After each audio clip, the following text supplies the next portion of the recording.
জীবনে সুখী হবেন যেভাবে।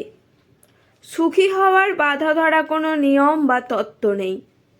সুখ নিয়ে তাই কবিতা, গল্প, উপন্যাস কিংবা রূপকথারও শেষ নেই। বিশ্বকবি রবীন্দ্রনাথ ঠাকুর বলেছেন, তুমি সুখ যদি নাহি পাও, যাও সুখের সন্ধানে যাও। অর্থাৎ সুখ কখনো নিজে নিজে হাতের কাছে এসে ধরা দেয় না। সুখের সন্ধান করতে হয়, অর্জন করতে হয়। অন্যদিকে মনোবিজ্ঞান কাহনেমান বলেছেন, লোকেরা নিজেদের জন্য কী চায়, তারা কিভাবে তাদের লক্ষ্যগুলো অনুসরণ করে তা আপনি যখন দেখেন, তখন দেখবেন তারা সুখের সন্ধানের চেয়ে সন্তুষ্টির সন্ধানে বেশি চালিত বলে মনে হয়। 2007 সালে মুক্তিপ্রাপ্ত ইনটু দ্য ওয়াইল্ড সিনেমার শেষ ভাগে মৃত্যু পথযাত্রী নায়ক তার ডায়েরিতে লিখেছিলেন, অন্যের সঙ্গে ভাগাভাগি করতে পারাই প্রকৃত সুখ। মনের আনন্দ, সুখ অন্যের সাথে ভাগাভাগি না করতে পারলে সেটা কোনো আনন্দই নয়। অনেক মনোবিজ্ঞানী বলেন, সুখ হলো জেনেটিক বা বংশানুগতি সম্বন্ধীয় একটি বিষয়।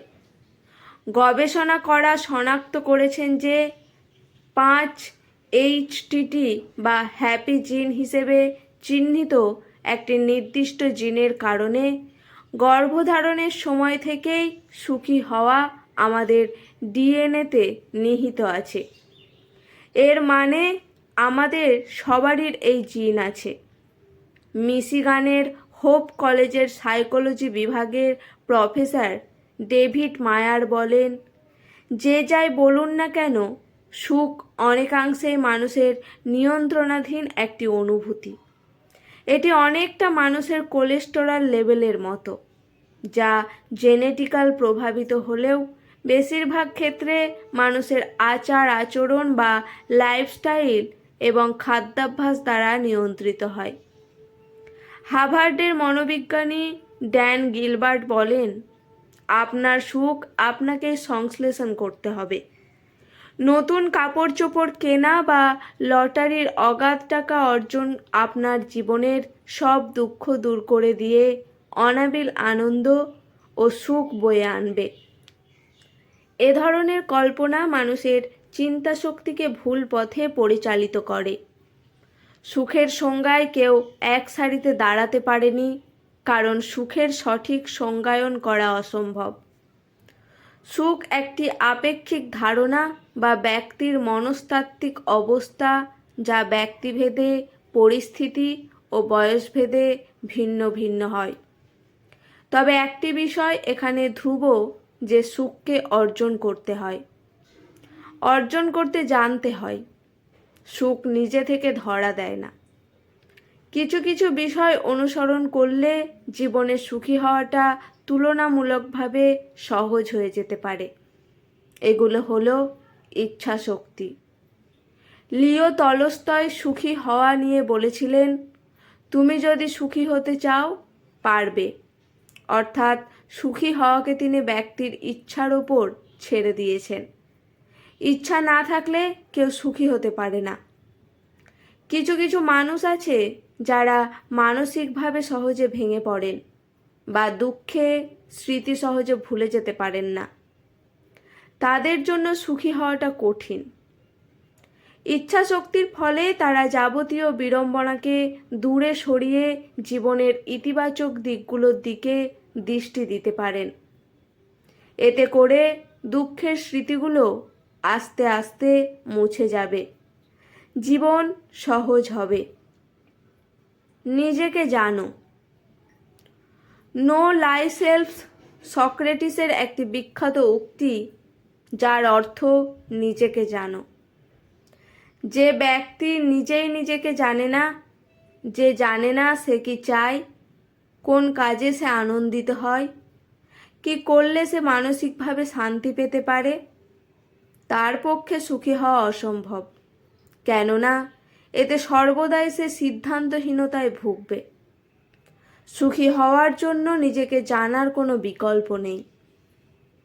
যুক্তরাষ্ট্রের ওয়ারেন বাফেট পৃথিবীর শীর্ষস্থানীয় ধনীদের মধ্যে অন্যতম।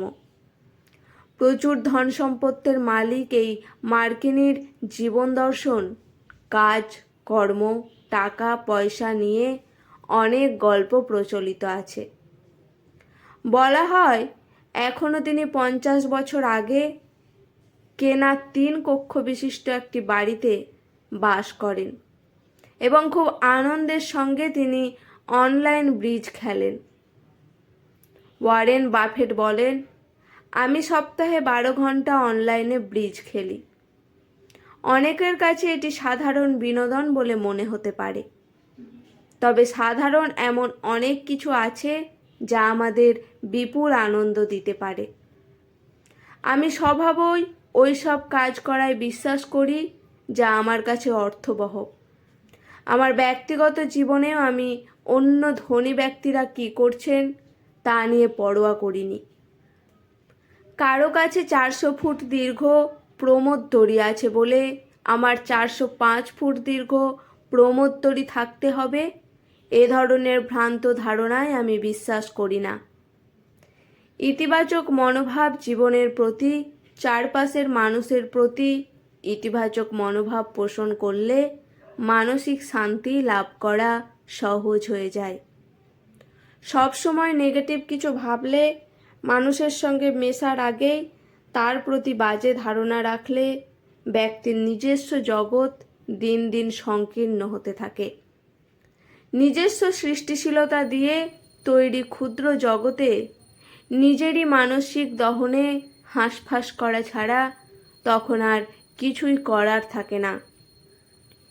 তাই জীবনে সুখ নামক সোনার হরিণ পেতে চাইলে প্রথমেই নিজের প্রতি, জীবনের প্রতি ইতিবাচক মনোভাব রাখতে হবে। আশাবাদী হওয়া। আশাবাদী হওয়া ভালো দিক, সম্ভবত সবচেয়ে ভালো।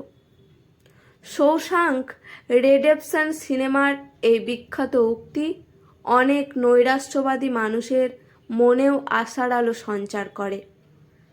আশাবাদী হওয়া জীবনে সুখী হওয়ার অন্যতম মূল মন্ত্র। কোনো কাজ শুরু করবার আগে আমরা যদি আশাবাদী থাকি তবে সেই কাজ উত্তম। শক্তি ও আত্মবিশ্বাস তিনটিই সমানভাবে থাকে, ফলে কাজে সফলতার সঙ্গে সঙ্গে মানসিক শান্তিও অর্জন করা যায়। নিন্দায় কান না দেওয়া। করিতে পারি না কাজ, সদা ভয় সদা লাজ। সংশয় সংকল্প সদা টলে, পাছে লোকে কিছু বলে।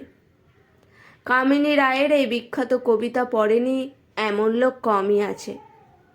সমালোচনা নামের এই অদৃশ্য জুজুর ভয়ে অনেকেই জড়সড় হয়ে থাকে। লোকে কি ভাববে, এই চিন্তা থেকে আমরা অনেক কিছু থেকে দূরে থাকি। হতে পারে কেউ সায়েন্স পড়তে পছন্দ করে না, কিন্তু আমাদের দেশের একটি প্রচলিত মাইন্ড সেটআপ হচ্ছে সায়েন্স। যারা পড়ে না তারা ভালো ছাত্র নয়। সে কারণে অন্যের চোখে ভালো ছাত্র ট্যাগটি ধরে রাখার আশায় কেউ কেউ কষ্ট করে হলেও সায়েন্স বিভাগে পড়ে। অন্যের কথায় সহজে বিচলিত হয়ে গেলে জীবন কাটে আমার আশেপাশের মানুষ কিভাবে মূল্যায়ন করছে সে ভাবনা ভেবে ভেবে। এটি এক ধরনের মানসিক জটিলতা, যা কাটাতে না পারলে জীবনে সুখী হওয়া কঠিন হয়ে যায়। সমালোচনা গ্রহণ করতে শেখা।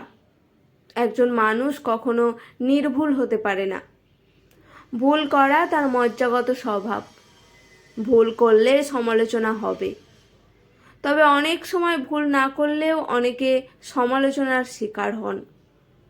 সোশ্যাল মিডিয়ার কল্যাণে অন্যের নামে সমালোচনা করা বর্তমানে ফ্যাশনে পরিণত হয়েছে। তবে কেউ গঠনমূলক সমালোচনা করলে সেটি সহজে গ্রহণ করতে পারা একটি অন্যতম শক্তিশালী গুণ। অনেকেই আছেন যারা কেউ সমালোচনা করলে বা ভুল ধরিয়ে দিলে তাতে ভীষণ রকম রেগে যান বা প্রতিক্রিয়া দেখান। এটি মানসিক স্বাস্থ্যের জন্য খুবই ক্ষতিকর। ইতিবাচক কথার সঙ্গে নেতিবাচক মন্তব্য গ্রহণ করতে পারা ব্যক্তিত্বের অন্যতম অর্জন। এতে করে জীবন স্বাচ্ছন্দ্যে কাটে। সন্তুষ্ট থাকা, সন্তুষ্ট থাকো। সন্তুষ্ট থাকার মধ্যেই সুখ উক্তিটির সঙ্গে আমরা সবাই কম বেশি পরিচিত, যার অর্থ সন্তুষ্টির মাঝেই সুখ নিহিত। যেসব মানুষের জীবনে চাহিদা খুব কম, যারা অল্প পেয়েই খুশি হতে জানে, জীবনে তারাই সবচেয়ে বেশি সুখের দেখা পায়। হতে পারে তা ছাদের আকাশ থেকে সূর্যাস্ত দেখে আনন্দিত হওয়া, কিংবা নবজাতকের সদ্য ফোটা আঙুলে আঙুল ছুঁয়ে সৃষ্টির সৌন্দর্য উপভোগ করা। প্রকৃতপক্ষে সুখ সবখানেই ছড়িয়ে ছিটিয়ে আছে, তা ছুঁতে জানা চাই। এখন কেউ যদি বসার ছাদে বসে সমুদ্র পাড়ের সৌন্দর্য দেখতে পেল না বলে হা হুতাশ করে, সে তো বর্তমান সময়টাকেও হারিয়ে ফেলল, এই মুহূর্তটাকে উদযাপন করতে পারল না। তাই যখন যা আছে তাই নিয়ে সন্তুষ্ট থাকা ও প্রতিটি মুহূর্তে আনন্দ খোঁজার চেষ্টা জীবনে সুখী হওয়ার অন্যতম কৌশল। ভ্রষ্টার অনুসন্ধান। যারা ধর্মে বিশ্বাস করেন তাদের জন্য ভ্রষ্টার উপাসনা করাও মনের মধ্যে কোমল অনুভূতি জাগায়, হৃদয়কে পবিত্রতা দান করে। ধর্মীয় আচার পালনের মাধ্যমে ভ্রষ্টার নৈকট্য ও তার সৃষ্টির প্রতি সদয় থাকার মাধ্যমে অনেক সুখী হতে পারেন বা সুখ খোঁজার চেষ্টা করতে পারেন। গবেষণা বলছে প্রার্থনা এবং বিশ্বাস দ্বারা স্নায়বিক সুবিধা লাভ করা সম্ভব। The handbook of religion and health বইয়ে ফেইগিলম্যান দ্বারা পরিচালিত একটি জরিপের বর্ণনায় বলেছেন, যারা ধর্মকে ছেড়ে দিয়েছে এমন আমেরিকানদের মধ্যে সুখ নিয়ে পরীক্ষা করা হয়েছে, যেখানে পাওয়া গেছে সে ধর্মত্যাগের সঙ্গে অসুস্থতায় সামান্য সম্পর্ক রয়েছে। 147টি স্বাধীন গবেষণাকারীর এক গবেষণায় দেখা গেছে, যারা ধর্ম পালন করে তারা বিষণ্ণতা রোগে আক্রান্ত হন তুলনামূলকভাবে কম, যদিও সেই সম্পর্কের পরিমাণ 0.096%। 200টিরও বেশি সামাজিক গবেষণার বিশ্লেষণ দেখা গেছে যে ধর্মভীরুতা বিষণ্ণতা এবং মাদকদ্রব্যের ব্যবহার আত্মহত্যার ঝুঁকি কমিয়ে দেয়। শুধু তাই নয়, যৌন জীবন এবং সন্তুষ্টির দিক থেকেও তারা অনেক এগিয়ে থাকে। স্বাস্থ্যই সকল সুখের মূল। স্বাস্থ্য ভালো না থাকলে সুখ অর্জন করা কখনোই সম্ভব নয়। স্বাস্থ্য বলতে শুধু শারীরিক নয়, মানসিক স্বাস্থ্যকেও বোঝানো হয়েছে। শারীরিক অসুস্থতা যেমন মানুষকে মানসিকভাবে অসুস্থ বানিয়ে দেয়, তেমনি মানসিক চাপজনিত কারণে শারীরিক বিভিন্ন অসুবিধা দেখা যায়। শারীরিক ও মানসিকভাবে সুস্বাস্থ্যের অধিকারী মানুষরাই এই বস্তু জগতে সুখ ও শান্তির জন্য যেসব উপকরণ প্রয়োজন তা সহজে অর্জন করতে পারে। তাই সুখী হওয়ার সঙ্গে সুস্বাস্থ্যের সম্পর্ক চিরন্তন ও সার্বজনীন। আজকের এই নিবেদন এখানেই সমাপ্ত। কেমন লাগলো অবশ্যই কমেন্ট করে জানাবেন। ভালো লেগে থাকলে চ্যানেলটি সাবস্ক্রাইব করে পাশে থাকবেন। ধন্যবাদ।